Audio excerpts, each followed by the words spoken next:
Good morning, Knicks Nation. I hope you all are healthy today. I hope you have all your needs being met. I hope you have food and shelter and clothing. And if you're sick, I hope you're getting better very quickly and fully recover very soon. Double blessings on all the healthcare workers out here who are putting their lives on the line and risking their lives with infection in order to help save those that are sick, especially those of the COVID, but then those of emergencies every day that put their lives out there and are underpaid, because how much can you pay a person? What is a person's life worth? And so we ask double blessings on those people and that they continue to be guided and blessed. Now, today is Monday. It is the 21st of December in 2020. And there was a basketball game, as we mentioned, on Friday. There was a basketball game on Friday between the New York Knicks and the Cleveland Cavaliers. And we talked Friday about what we were looking for in terms of improvement on the team. And all of that actually happened. Like, for example, the Knicks had a total of, I'm looking at it, they had a total of 27 assists. Now, we're looking for the number 30, but the last two games was 28 and 27. So what does that indicate? It indicates ball movement. And so the Knicks are moving the basketball very well. And I expect, the thing is about it, there's going to be kind of a theme of this little video. We're going to expect the Knicks to continue to improve as the season goes on. So, right now we're at 27 and 28 assists. If they can continue that, that's wonderful. And if they can get closer to 30, it'd be even better. So that's tremendous. They did a tremendous job. They had 12 turnovers. We wanted them to be under 13. I wanted them to be more than that, but 12 is better than 13. So they had 12 turnovers, and both of those numbers are better than 23. So they had 12 turnovers. That was excellent. Also, of course, they shot the ball very well. They shot the ball very well from 3-point range. They shot the ball 52%. That's unsustainable. It's really, really good. Unsustainable. You don't expect them to continue that, during the course of a year. But if they can shoot a good, consistent high 30s from three, they're going to be very good. Now, keeping in mind, in some of the, negative Nellies when it comes in, it's Cleveland. It is Cleveland. And yes, Darius Garland and Colin Sexton are two of the worst defenders as a pair in the NBA. But that's irrelevant. They're playing an NBA team. They don't pick the schedule, but they execute what they're supposed to do. And that's what they did. They executed what they're supposed to do. And so they shot 79% from the line as a team. This is very good. And so the assists were up. The free throws were good. The 3-pointers were good. Also, defensively, like I saw the game on replay on Saturday night. Now, what I noticed in the beginning of the game, they had a couple of series of three-stop series. They had a couple of three-stop events during the course of the game, but not enough. But what happened was, in the second quarter, going from the second quarter, I forgot at what point of the second, it was last half of the second quarter into the third quarter, the Knicks made 9 straight stops. 9 straight stops. And that's when the game was blown open. At that point, it was over. That's when they went up as much as 49 points. The game was blown open. 9 straight stops. Okay. So that was tremendous. Now, after that, they subbed in, and put some players in that don't play a whole lot.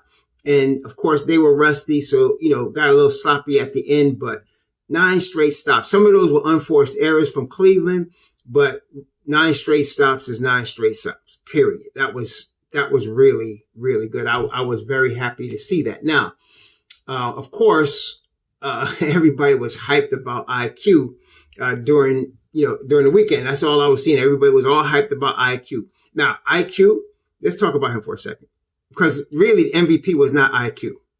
MVP was Julius Randle. And we're going to talk about that. The MVP of that game was Julius Randle. And he only scored He only scored like 11 points.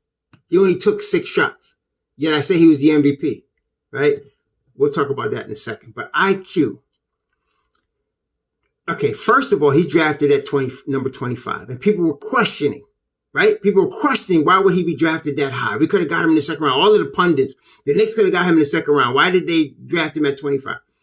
Apparently, first off, looking back, I think we can agree they knew what they were doing. Okay? It's time for, like, I can understand the pundits that hate the Knicks anyway, the beat writers that hate us anyway, talking that foolishness. But I'm tired. I'm really hoping that Knicks Nation stop buying into it. Okay? You got Leon Rose. He has shown from the time he has gotten hired, from all the hires he has made, that he knows what he's doing. He knows what he's doing. He has shown you he's playing chess. Again, chess means you're thinking 3 steps ahead. Don't ever think of a current move as just a current move. He's always thinking 3 steps ahead. And you can see by what he's done. Okay? Apparently, by picking IQ at 25, they knew what they were doing. The kid is showing you they knew what they were doing. Okay? At that range of the draft, as we talked about multiple times, and many of you know, this particular draft, the most talent was going to be in the last half of the draft, right? We were all saying that. From 8 down, you're going to get most of your better players in this draft. So we get Obi at 8. No brainer. Had to take Obi at 8. Even though I love Devin Vassell, even though, I love Isaac Okoro, even though I love Tyrese Halliburton, had to take Obi at 8. It was the sentimental pick. Not only that, he was player of the year, blah, blah, blah. If he fell, they were going to be pressured to take him. They had to take him. Okay, no question, no problem with that. But at 25, we were all talking, okay, so Malachi Flynn's balling. Okay, he's balling out. Okay, and I watched a couple of the Memphis games. Okay, and my man, oh God, what's his name now? Desmond Bane. Sorry, Desmond Bane is balling out. Desmond Bane is balling. Devin Vassell is balling. Okay, all of the guys we thought were good are turning out to be pretty good. Okay, but they knew what they were doing in picking IQ. Obviously. Now, people all weekend, IQ should start. They shouldn't start. And sometimes my gut feeling they're going to start Peyton. Let's listen to what I don't have it today. I'm not teeing it up right now. But what did Tom Thibodeau say? A couple of times after the game, reporters asked him, point blank, are you going to have Emmanuel Quickley in the rotation? Are you going to start? Ian Begley said, do you think he could start? And Tom Thibodeau said, first, he said, playing time is based on performance. He's been telling us that. He said, everybody will earn their minutes. He's been saying that. Okay?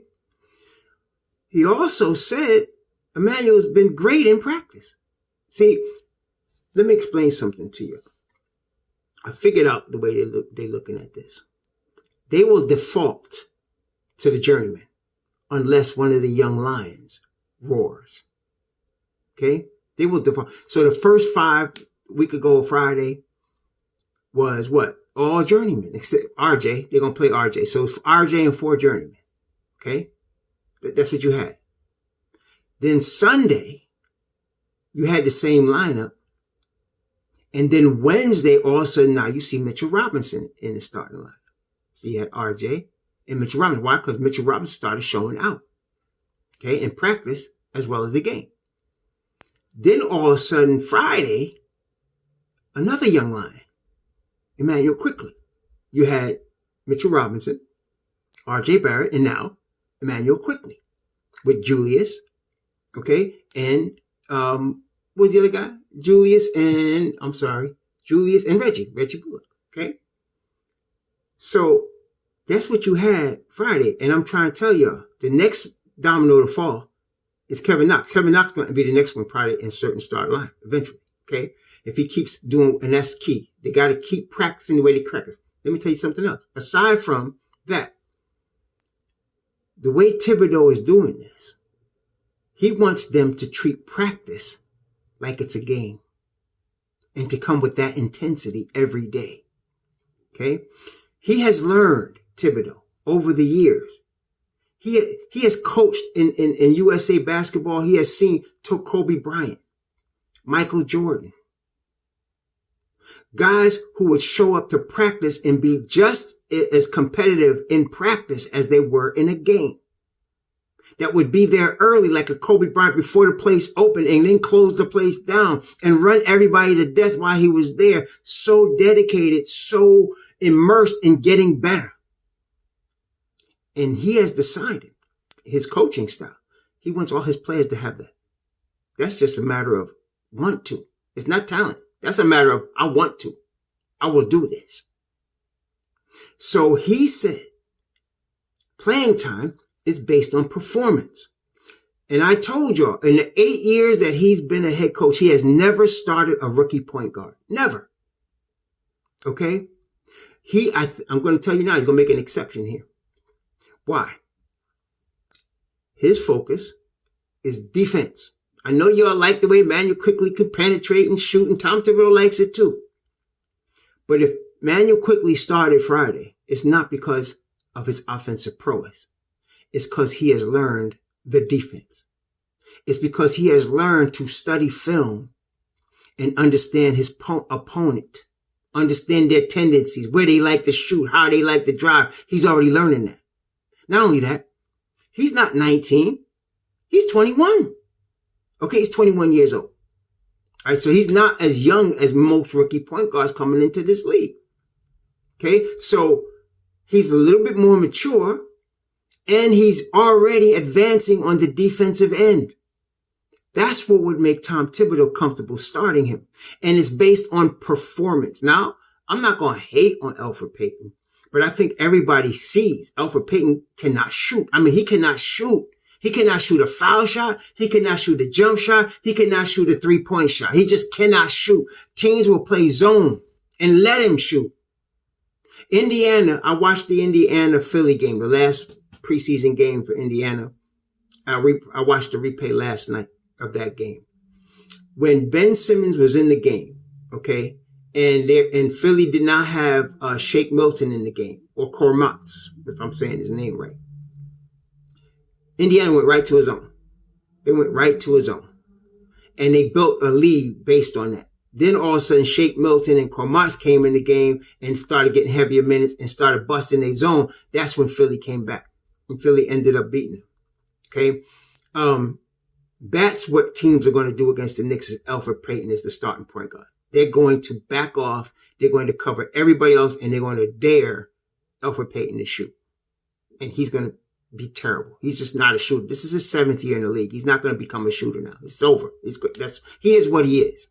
Great defender. Distributes the basketball. No question. Although the problem with him, as I think we all know in Knicks Nation, he favors going to Julius Randle every time down the floor. As if Julius Randle was Julius Erving or something, but that's what he does. So I'm going to tell you now, Emmanuel Quickly probably will start Wednesday night against Indiana. Okay. He's already got the defensive part. He's going to make mistakes. Okay. He's not always going to look as good as he did Friday. In fact, sometimes he's going to look downright bad, but it's all good because of the fact that he's developing. He knows what he needs to do. He will not come back the second time and make the same mistakes over and over again. He's a smart kid. High IQ, no pun intended. High IQ for basketball. Okay. And he's a dog. He will take the shot. Okay. But what made the difference? Now, I'm not saying the Knicks would have lost that game if Julius Randle didn't play. They would have still won. I don't think they'd have been up 49. The first 3 of Kevin Knox's 3-point shots were assisted by Julius Randle. His first 3. Okay. Now, the thing is this. Thibodeau said it. He wants the players to get ignited on the defensive end. He said they keep asking him about Kevin Knox, and he keeps saying, I want him to be a good on both ends of the floor. And he said he wants his defense to be the ignition that fuels his game. And Kevin is learning that. Okay. So that it's not whether he hits his first shot or not that makes him, decide he's going to play or that he's confident. He's got to be confident based on his rebounding and his defense.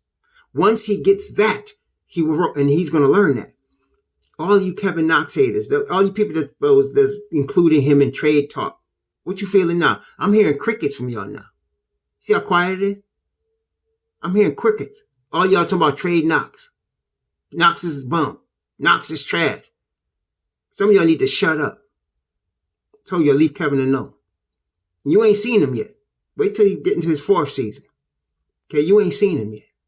But anyway, if you notice Friday, they were playing triangle on the offense. Nobody has said that. I guess it's a taboo word because of Phil Jackson, but the Knicks were running the triangle Friday. And Julius Randle was in the pinch post. Now, the difference offensively, we're going to talk about defense in a second too, but offensively, the difference was generally when Julius Randle gets the ball, his first thought is to score. He doesn't even think about passing, or he hadn't up until, and I'm going to tell you this too. That's the best game I've seen him play as a Knick. In the preseason, that's the best game I've seen him play as a New York Knick. He was looking first to pass. Whenever Julius Randle would get the ball on the open floor, I was always squinting and cringing because it was a turnover waiting to happen. But that was because he was like a bull in a china shop and he was going after the basket aggressively, and they would just double him and knew he would either commit a turnover or charge, turn over the ball. But what he did Friday, his first thought was the pass. That makes all the difference in the world. Julius Randle was the third option on Friday.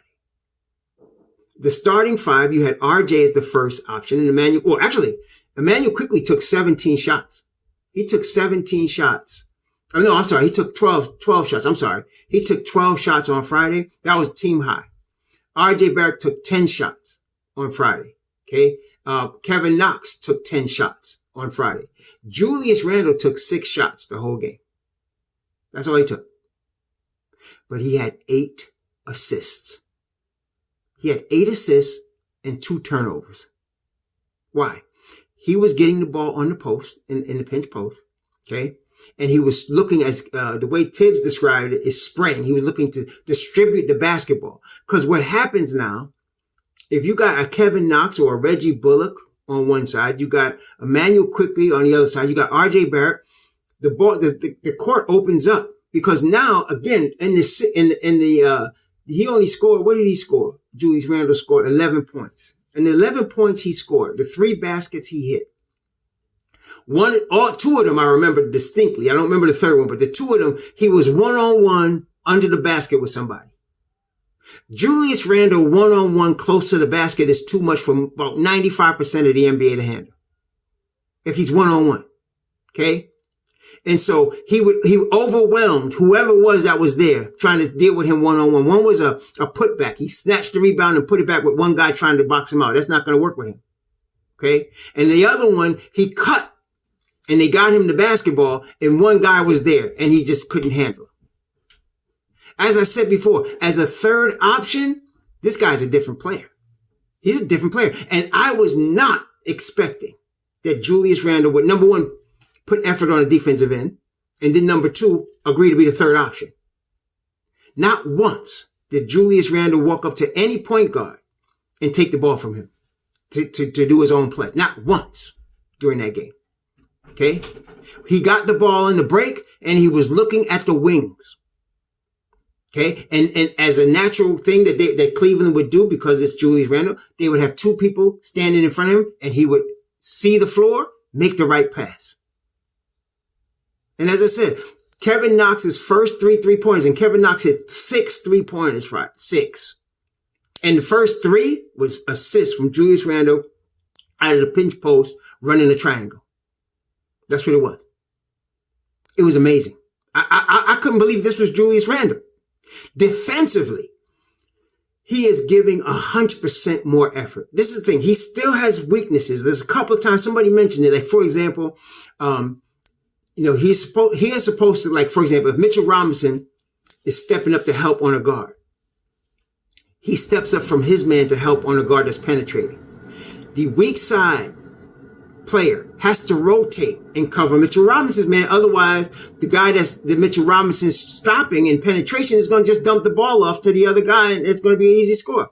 So a couple of times, Julius Randle is still missing that. Like, he's not rotating fast enough to get, and he could, he's just not catching it yet. But I think in time he will. But as far as effort, as far as head up defense, as far as, getting where he's supposed to be and trying his best to get there, this is 100% better effort from this guy. Really, he's a different player. If he continues to do this, I don't want to trade him. I'm going to be honest, because if he agrees to be a third option, man, I mean, he was really good. And so what will end up happening in that scenario, quickly, RJ, who's now a much better 3-point shooter than he ever has been, and he's improving all the time. RJ quickly, and then of course Kevin Knox, and you got Bullock, and you got Burks. These guys start getting wide open threes and hitting them. They're going to have to keep the defense honest. And then you're going to have a one-on-one situation with Julius Randle and whoever. And it doesn't matter. He's too much. You're talking about 6'8", 6'9", 260 and nimble. He will overwhelm most people on the low block. He will. The problem with him is he's always trying to go against 2 guys or 3 guys. But if and Tibbs, you could tell Tibbs has been into him. And he is now passing the ball out of the post and playing harder defense. What does that mean for us long term? Well, the Knicks got a decision to make, because if he keeps playing like this, this is going to be good for us. This is going to be very good for the New York Knicks team. If he keeps playing like that. Okay, because now you're going to open up the floor. Everybody talks about how IQ opened up the floor for Knox. I'm not saying IQ didn't help Knox. It wasn't IQ that caused Knox to hit his first 3 3-pointers. It was Julius Randle. It was Julius Randle. That's how it started. It was amazing. And so if he keeps playing like that, this is good for us. Now the Knicks got a decision to make with Obi Toppin, because now Obi Toppin can't get on the floor. Not as a starter. I mean, Obi Toppin played. He played a lot. I mean, how much did Obi Toppin played 27 minutes. He played that's good, minutes. But, he's not going to get the 35 that I'd like to see him get if Julius Randle's playing like that. Julius Randle played 24 minutes. And he played great. I mean, I want to see him do it against Indiana. I still can't believe this is the same Julius Randle. I still can't. It's the first I've seen him. I never seen him at Kentucky, but I seen him in LA. I seen him in New Orleans. I didn't like that they were signing him. I didn't like that.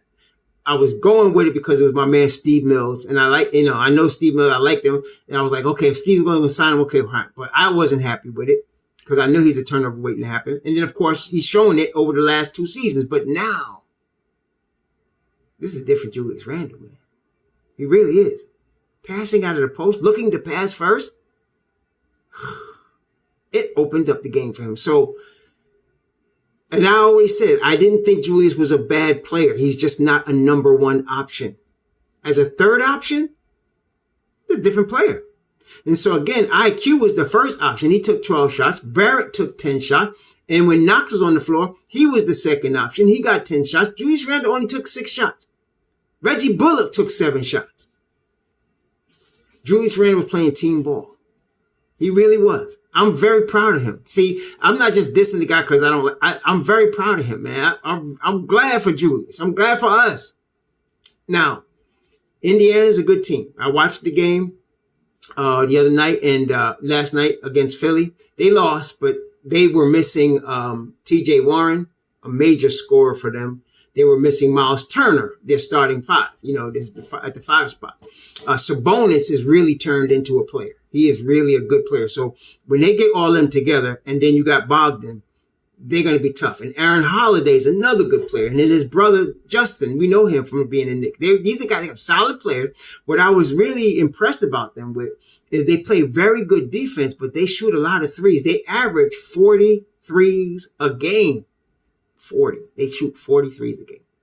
Yeah, they shoot a lot. They didn't shoot a high percentage, but they shot a lot of threes, man. So they get up and down the floor, but they still play very good defense. I mean, they had Justin Holiday out there. His brother Aaron plays good defense. Sabonis plays good defense. They don't really have a weakness on the defensive side of the floor. So they play. That's a very dangerous team. And generally, when a team is that wide open offensively, like I think of Mike D'Antoni's team, they don't play no defense, right? Or if they're really locked in defensively, they're more ball control like Nick McMillan was. But this team is running, gunning. They're doing it. They throw that ball up at the basket within 10 seconds of the shot clock, and then they get back on defense. So this is going to be a real test for us, Indiana. And of course, Philly is Philly. They got a squad too. I mean, they got a squad, man. But so now regarding the schedule, a schedule that puts us mostly on the road in the beginning of the year is good for us. It's very good for us because now you're going to baptize these young lions in fire. And that's good. That's very good. because it will solidify. When you take gold and you put it in fire, it just becomes purer. It'll help IQ. It's going to help all the young players. Knox, once they start to understand, that's what's going to happen. Now, they're going to be on the road a lot. There's going to be some really hard situations, but they're going to get some victories too. Once they learn that they can win on the road against good teams, that they can win close games, that their defense is for real, that's just going to make them more encouraged. And I say they're going to get better as the year goes on. They're going to get better. RJ Barrett shot, what did he shoot the other day? He was 5 of 10 from the field. He was 5 of 5 from the line. He didn't hit a 3-point. He was 0 for 3 from 3, but he 5 of 5 from the line, 5 of 10 from the field. Emmanuel Quickly, 7 of 12 from the field, 3 of 5 from 3-point land, 5 of 7 from the line.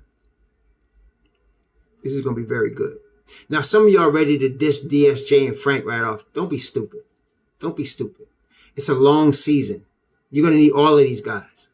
And you're going to need perimeter defense. Thibodeau's been telling you, I don't know why people don't want to hear him. He's been saying it. He said, we're going to need everybody. He said it. Because they're playing very high level basketball. They're pushing practices like they're games. They're playing at a high intensity level. You need a lot of players when you play like that. And you're going to need perimeter defense. Frank provides that. And Frank, y'all don't remember, but last Sunday, the few minutes that Frank and IQ were together, they played very well together. Okay. So whenever, like whoever the 3 is, whoever Bullock or Burke, whoever leave, and you want to slide Frank in there at the 2 with IQ at the 1, they're not missing a beat. Or you put Nerlens Noel, like you said, you put Nerlens Noel behind Mitchell, they're not missing a beat. That's what you want. You want a situation where you bring players off the bench and you're not missing nothing. Okay. So you're going to want a DSJ. You're going to want a Frank, especially as DSJ is improving. So, you know, he's not a point guard. He can't run a team. Can you guys let him get a chance to develop? Can you do that with this staff? Can you just give him that shot this year instead of tripping? Please? Okay? When y'all going to stop dissing your own players in 5 seconds?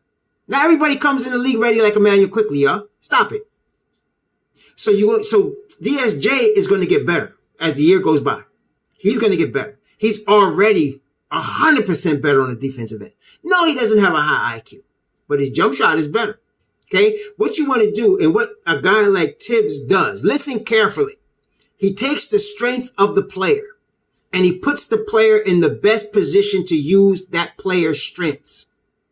That's what good coaches do. So, but Thibodeau demands that every player plays defense. So now you got DSJ playing defense.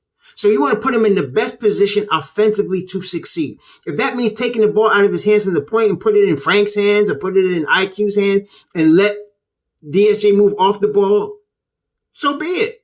But he's going to be effective. That athleticism, you don't just toss that away. What's wrong with you?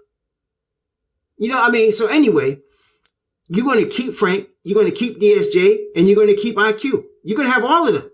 You need them. Okay. If there's any odd man out, believe it or not, it might be EP because these kids are coming. These kids are coming. Okay. They're coming. Okay. So I'm trying to tell you, they can't trade EP. He's going to be there and he's going to be a help. But like I said, they default to the journeyman until the young lions start to roar. Okay. And it's performance that drives everything. Performance. Now, performance has got to result in a win. Like I said, DSJ can jump. 360 dunks don't win you games. Elfrid Payton has many triple doubles under his belt, yet his teams always lose. It's got to result in winning. I told you, Julius Randle played his best game as a Knick and he only scored 11 points.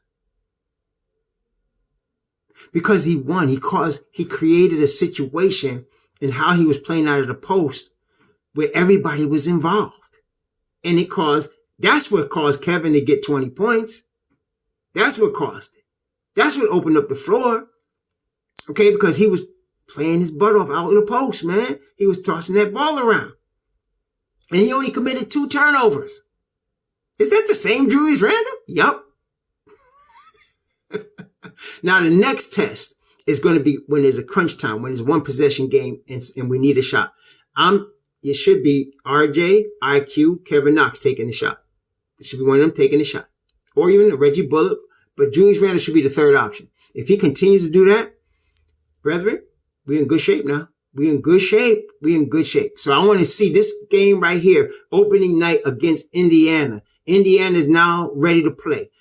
TJ Warren's going to be back, and Miles Turner's going to be back. They're going to be ready to play. So this is going to be a good test to see where we are, just to start the season. I like it. As soon as they open the door, the fire hits them.